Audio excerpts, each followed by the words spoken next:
नमस्कार साथियों, स्वागत है आपका अपने यूट्यूब चैनल पढ़ने से तैयारी पर। साथियों, प्रतियोगित परीक्षा की तैयारी करने वाले सभी छात्रों के लिए मैं आज एक बार फिर से जीएस के 30 बहुत ही महत्वपूर्ण प्रश्नों का संकलन लेकर आया हूं और ये 7वां प्रैक्टिस सेट है। साथियों, यदि आप चैनल पर पहली बार आए हैं या नए हैं तो चैनल को सब्सक्राइब कर लीजिए और वीडियो को लाइक और शेयर अवश्य कर दीजिए। चलिए छात्रों, चलते हैं पहले प्रश्न की ओर। निम्न में से कौन सा अनुच्छेद समानता के अधिकार के अंतर्गत नहीं है? विकल्प दिए अनुच्छेद 18, अनुच्छेद 20, अनुच्छेद 14 और अनुच्छेद 17। तो साथियों, बताते चले कि ये प्रश्न जो है संविधान के भाग 3 से आया है। भाग 3 में मूल अधिकारों का उल्लेख है और मूल अधिकारों में 6 मूल अधिकार हैं, जिनमें से एक समानता का अधिकार है।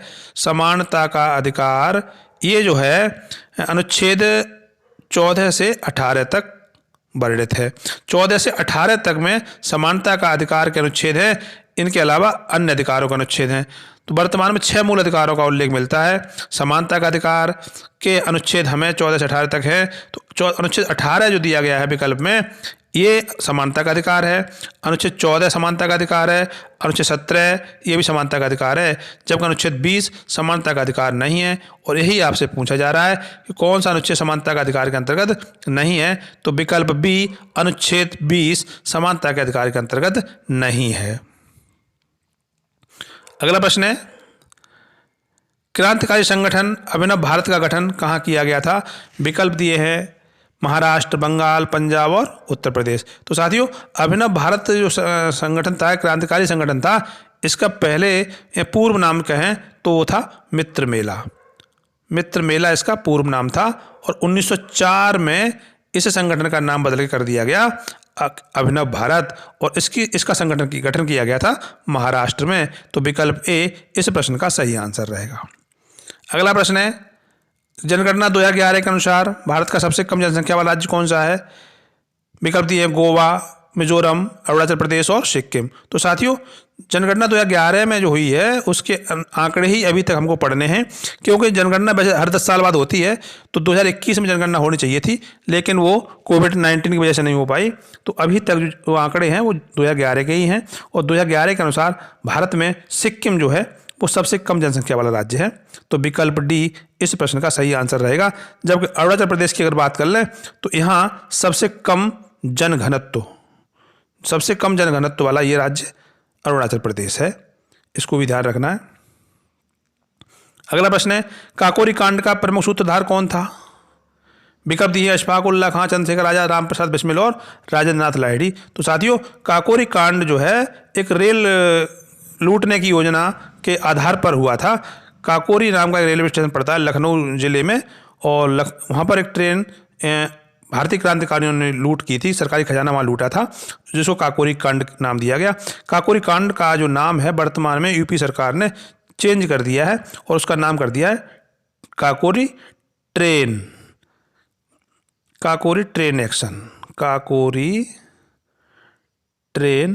एक्शन नाम कर दिया है इसका। इसको भी ध्यान रखना पड़ेगा आपको। तो साथियों, इस घटना के, इस कांड के जो प्रमुख सूत्रधार थे वो पंडित रामप्रसाद बिस्मिल थे। तो विकल्प सी इस प्रश्न का सही आंसर रहेगा।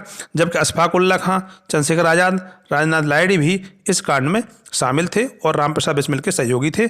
इनमें से 4 लोगों को फांसी की सजा हो गई थी। अशफाक उल्लाह खां को, रामप्रसाद बिस्मिल, राजेंद्र नाथ लाहिड़ी और एक चौथे व्यक्ति थे रोशन सिंह। इनको फांसी की सजा हुई थी, जब चंद्रशेखर आजाद जो थे वो पुलिस की गिरफ्त में नहीं आए थे और बच गए थे। अगला प्रश्न है, प्रथम भारतीय नोबेल पुरस्कार प्राप्तकर्ता रविन्द्रनाथ टैगोर को किस क्षेत्र में पुरस्कार मिला था? विकल्प दिए शांति, साहित्य, चिकित्सा और अर्थशास्त्र। साथियों, बताते चले रविन्द्रनाथ टैगोर को यह पुरस्कार उनकी रचना पुस्तक गीतांजलि पर मिला था, अतः यह पुरस्कार उन्हें साहित्य के क्षेत्र में मिला था। तो विकल्प बी इस प्रश्न का सही आंसर रहेगा। और साथ में बताते चले कि नोबेल पुरस्कार जो है वो 6 क्षेत्रों में प्रदान किया जाता है। 6 क्षेत्रों में प्रदान किया जाता है, जिसमें शांति है, साहित्य है, चिकित्सा है, अर्थशास्त्र है और इसके अलावा भौतिकी में दिया जाता है और रसायन में दिया जाता है। इस प्रकार से ये 6 क्षेत्रों में दिया जाता है। अंतर्राष्ट्रीय पुरस्कार है। अगला प्रश्न है, उत्पत्ति के आधार पर निम्न में से सबसे प्राचीन पर्वत श्रेणी कौन सी है? विकल्प दिए हैं ट्रांस हिमालय, ग्रेट हिमालय, लघु हिमालय और शिवालिक। तो साथियों, इन चारों में से सबसे प्राचीन श्रेणी है वो ट्रांस हिमालय है। तो विकल्प ए इस प्रश्न का सही आंसर रहेगा। ट्रांस हिमालय के बाद उत्पत्ति ग्रेट हिमालय की हुई है, उसके पश्चात लघु हिमालय की हुई है और इनमें सबसे नवीन श्रेणी है वो शिवालिक है। अगला प्रश्न है, सौरमंडल में सूर्य से सबसे दूर स्थित ग्रह कौन सा है? साथियों, सूर्य के चारों ओर 8 ग्रहों के ऑर्बिट हैं, 8 ग्रहों के ऑर्बिट हैं और सबसे लास्ट में जो ऑर्बिट है वो जो है नेपच्यून का है, वो नेपच्यून का है। इस तरह से सौरमंडल में सूर्य से सबसे दूर का ग्रह जो है वो नेपच्यून है। विकल्प सी इस प्रश्न का सही आंसर रहेगा। और सबसे पास का अगर पूछ लिया जाए तो सबसे पास का मरकरी है, जैसे बुध कहते हैं, लेकिन इस प्रश्न का सही आंसर रहेगा विकल्प सी नेपच्यून। अगला प्रश्न है, बांग्लादेश में ब्रह्मपुत्र नदी को किस नाम से जानते हैं? साथियों, ब्रह्मपुत्र नदी का जो उद्गम है वो तिब्बत में चेमा युंगडुंग ग्लेशियर, चेमा युंगडुंग ग्लेशियर के निकट मतलब से है। यहाँ पर मानसरोवर झील के निकट ये ग्लेशियर है और वहाँ से ब्रह्मपुत्र नदी निकलती है और इसे तिब्बत में सांगपो के नाम से जानते हैं। फिर ये अरुणाचल प्रदेश में आती है तब इसे दिहांग के नाम से जानते हैं और असम में इसे ब्रह्मपुत्र के नाम से जानते हैं। जब ये बांग्लादेश में जाती है तब इसे जमुना के नाम से जानते हैं। तो विकल्प ए इस प्रश्न का सही आंसर रहेगा और यह अपने मुहाने पर गंगा से मिलकर विश्व का सबसे बड़ा सुंदरबन डेल्टा बनाती है। अगला प्रश्न है, अटलांटिक महासागर में स्थित सबसे बड़ा द्वीप कौन सा है? विकल्प दिए फॉकलैंड, बरमूडा, ग्रीनलैंड और आइसलैंड। तो साथियों, अटलांटिक महासागर को अंध महासागर भी कहते हैं और इसमें सबसे बड़ा द्वीप ग्रीनलैंड है जो विश्व का सबसे बड़ा द्वीप भी है। विकल्प सी इस प्रश्न का सही आंसर रहेगा। अगला प्रश्न है, किस मुगल बादशाह को घृणित कायर कहा गया है? विकल्प दिए बहादुर शाह प्रथम, जहांदार शाह, मोहम्मद शाह, फर्रुखसियर। साथियों, ये जो मुगल बादशाह दिए गए हैं ये उत्तरकालीन मुगल बादशाह हैं। ये औरंगजेब की मृत्यु 1707 में जब हो जाती है उसके बाद उसका बेटा मुअज्जम बहादुर शाह प्रथम के नाम से मुगल बादशाह बनता है और इसे शाह बेखबर के नाम से जानते हैं। जहांदार शाह उसके बाद होता है तो इसको लंपट मूर्ख के नाम से जानते हैं। मोहम्मद शाह को रंगीला बादशाह कहा गया है और फर्रुखसियर को घृणित कायर कहा गया है। तो साथियों, इस प्रश्न का सही आंसर रहेगा विकल्प डी फर्रुखसियर। अगला प्रश्न है, हरिहर एवं बुक्का ने विजयनगर साम्राज्य की स्थापना किसके शासनकाल में की थी? विकल्प दिए हैं अलाउद्दीन खिलजी, फिरोज शाह तुगलक, मोहम्मद बिन तुगलक और गयासुद्दीन तुगलक। तो साथियों, हरिहर बुक्का ने विजयनगर साम्राज्य की स्थापना मोहम्मद बिन तुगलक के शासनकाल में की थी। विकल्प सी इस प्रश्न का सही आंसर रहेगा। अगला प्रश्न है, दिल्ली सल्तनत पर चंगेज खां का आक्रमण किसके समय हुआ था? विकल्प दिए हैं इल्तुतमिश बलबन, अलाउद्दीन खिलजी और सिकंदर लोदी। साथियों, बताते चले कि चंगेज खां मंगोलिया का शासक था और वह ख्वारिज्म के अंतिम शाह जलालुद्दीन मंगवरनी का पीछा करते हुए दिल्ली सल्तनत की सीमा तक आ गया था और उस समय दिल्ली सल्तनत पर सुल्तान जो था वो इल्तुतमिश था। तो इल्तुतमिश ने अपनी समझदारी से चंगेज खां के आक्रमण उससे बचा लिया था और वरना ये आक्रमण हो ही गया था, आक्रमण हो नहीं पाया था सही तरह से, लेकिन इल्तुतमिश ने अपनी चालाकी से समझदारी से उस आक्रमण को बचा लिया था। इस प्रश्न का सही आंसर रहेगा इल्तुतमिश। विकल्प ए सही आंसर है। अगला प्रश्न है, दक्षिण पूर्व एशिया का एकमात्र विकसित देश कौन सा है?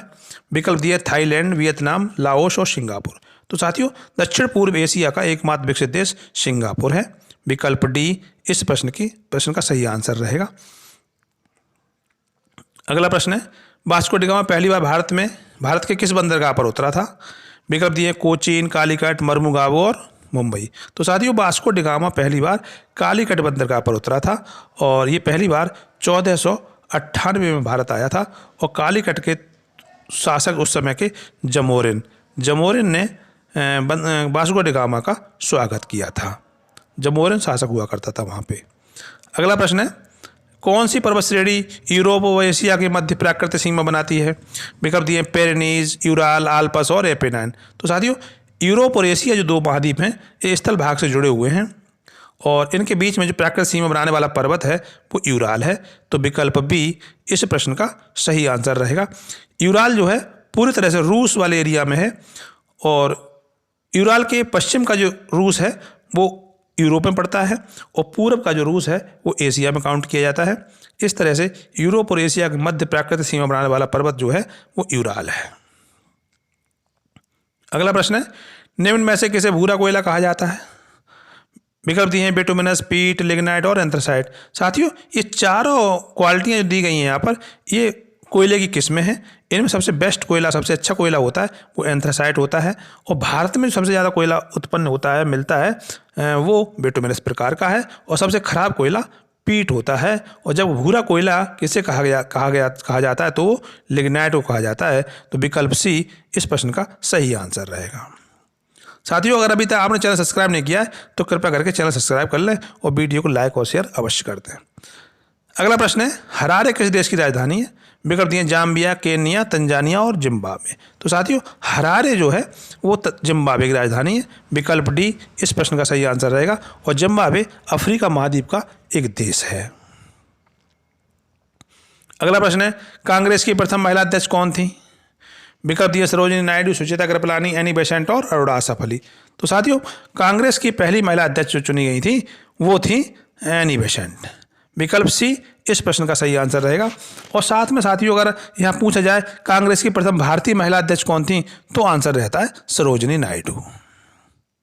अगला प्रश्न है, केंद्रीय असेंबली बम कांड में भगत सिंह के साथ कौन क्रांतिकारी था? साथियों, असेंबली में जो बम फेंका था भगत सिंह ने, उस समय उनका साथ ही कौन क्रांतिकारी था, ये बात यहाँ पूछी जा रही है। तो साथियों, उस समय भगत सिंह के साथ जो क्रांतिकारी था वो बटुकेश्वर दत्त थे। विकल्प बी इस प्रश्न का सही आंसर रहेगा। अगला प्रश्न है, 1857 क्रांति के समय भारत का गवर्नर जनरल कौन था? 1857 क्रांति जब हुई है, 1857 का विद्रोह हुआ है, उस समय भारत में गवर्नर जनरल लॉर्ड कैनिंग था। तो विकल्प ए इस प्रश्न का सही आंसर रहेगा। अगला प्रश्न है, बंगाल का अंतिम गवर्नर जनरल कौन था? साथियों, सबसे पहले भारत में अंग्रेजों ने बंगाल वाले क्षेत्र में अपना शासन स्थापित किया था और रॉबर्ट क्लाइव जो था वो बंगाल का पहला गवर्नर बना था। और बंगाल का जो पहला गवर्नर जनरल हुआ था वो वारेन हेस्टिंग्स हुआ था। और बंगाल का अंतिम गवर्नर जनरल यहाँ पूछा जा रहा है, तो बंगाल का अंतिम governor general Lord William Bentinck था। तो विकल्प बी इस प्रश्न का सही आंसर रहेगा। और लॉर्ड विलियम बेंटिक को ही 1833 के चार्टर एक्ट के तहत भारत का पहला गवर्नर जनरल भी नियुक्त किया गया था। अगला प्रश्न है, अकबर का राज्याभिषेक कहाँ हुआ था? विकल्प दिए आगरा, दिल्ली, कालानौर और अजमेर। साथियों, बताते चले, अकबर का जो पिता हुमायूं था उसकी अचानक जो डेथ हो गई थी, दिल्ली में दीने पनाह की पुस्तकालय की सीढ़ियों से गिरकर मर गया था। और उस समय अकबर आगरा में भी नहीं था और दिल्ली में भी नहीं था। उस समय ये पंजाब के कालानौर नामक स्थान पर था। जब इसके पिता का अचानक मृत्यु का समाचार मिला है तो उसी समय बैरम खान ने अकबर का राज्याभिषेक कालानौर में कर दिया था। तो विकल्प सी इस प्रश्न का सही आंसर रहेगा। अगला प्रश्न है, अटाला मस्जिद कहाँ स्थित है? विकल्प दिए दिल्ली, जयपुर, जौनपुर और लाहौर। तो साथियों, अटाला मस्जिद जो है सरकी वंश का शासन चला था वहाँ पे, उस समय बनाई गई थी और ये जौनपुर में बनाई गई थी। विकल्प सी इस प्रश्न का सही आंसर रहेगा। अगला प्रश्न है, भारत में द्वितीय अफगान साम्राज्य की स्थापना किसने की थी? विकल्प दिए हैं बहलोल लोदी, बाबर, शेरशाह सूरी और गाजी मलिक। तो साथियों, यहाँ अफगान साम्राज्य की बात की जा रही है। तो पहला अफगान साम्राज्य अगर पूछा जाए तो उत्तर रहता है बहलोल लोदी। बहलोल लोदी ने भारत में पहली बार अफगान राज्य की स्थापना की थी।